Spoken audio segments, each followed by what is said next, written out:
নমস্কার। আজকে বুধ গ্রহের ট্রানজিট নিয়ে আলোচনা করব।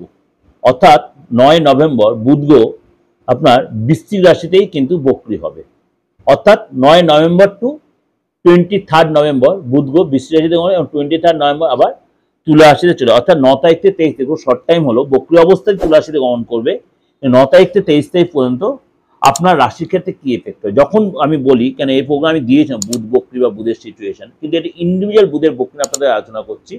চলুন তাহলে জেনে নিই বুধের এই, কেন বুধকে আমরা বলি মানে বুদ্ধির কারক গ্রহ, বুধকে আমি ব্যবসার কারক গ্রহ, বুধকে আমি বলি মানে ডিপ্লোম্যাটিক বুদ্ধির কারক গ্রহ, অর্থাৎ সব দিক দিয়ে বুধ যদি ভালো থাকে আপনার ব্যবসা ভালো হবে, বুধ যদি ভালো থাকে আপনি লোককে কনভিন্স করতে পারেন, বুধ যদি ভালো থাকে আপনার সব কাজে সাকসেস পাবেন, খুব অল্প বয়সে উন্নতি করতে পারবেন, বুদ্ধিমত্তা বাড়বে, লোকে আপনার কাছে গুরুত্ব দেবে, আপনার অঙ্ক শাস্ত্রে ভালো হবেন, হিসাব শাস্ত্রে ভালো হবেন। অর্থাৎ বুধের একটা সব জায়গা, অর্থাৎ বুধ যদি রাজকুমার পরিস্থিতি হলো, অর্থাৎ সিচুয়েশন হলো, অর্থাৎ যুবা বুধ হলো, বুধের কিন্তু বাচ্চাতে বুধের সিচুয়েশন ভাইটাল, মানে আপনার ডেভেলপিং এ বুধের একটা ভূমিকা আছে। কিন্তু এই যে 9 নভেম্বর বুধ যে রাত্রি 12:29 রাত্রি 12:29 9 নভেম্বর বুধ বক্রী হবে, অর্থাৎ সেটা হিসাবে হয়ে যাচ্ছে আপনার 10 নভেম্বর রাত্রি 12টার পরে যখন এটা হচ্ছে তখন পরের দিন হয়ে যাচ্ছে, তার জন্য আমাদের ইংরেজি মতে 12:29 আপনার বুধ কিন্তু বক্রী হবে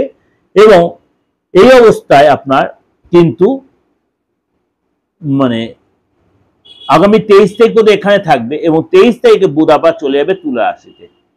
23 তারিখ বুধ, সুতরাং এই যে বুধের এই বক্রী দশায় আপনার সিচুয়েশন, আপনার রাশির জন্য কি এফেক্ট দেবে চলুন তো একটু আলোচনা করে নিই। মীন রাশি, মীন রাশির বুধের আপনার এটা নবম স্থানে আপনার বুধের এই বক্রী দশা থাকবে, অর্থাৎ 9 তারিখ থেকে 29 তারিখ বুধের বক্রী দশা আপনার 9th হাউসে থাকবে। আপনার এই সময় কিন্তু আপনার মধ্যে ভাগ্য আপনার পুরো সাথ দেবে, আর্থিক লাভ হবে, আপনার কনফিডেন্স বাড়বে, আপনার মধ্যে লংজিভিটি বাড়বে, কথাবার্তার মধ্যে চেঞ্জ আসবে, পরিবারের সহযোগিতা পাবেন, ধার্মিক কাজে রুচি বাড়বে, শরীর স্বাস্থ্য ভালো হবে।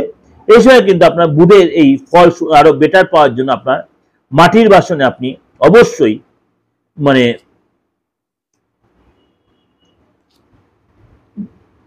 কোনো মানে লিকুইড কোনো খাবার দিয়ে, বিশেষ করে দুধ দিতে পারেন সবচেয়ে ভালো হয়।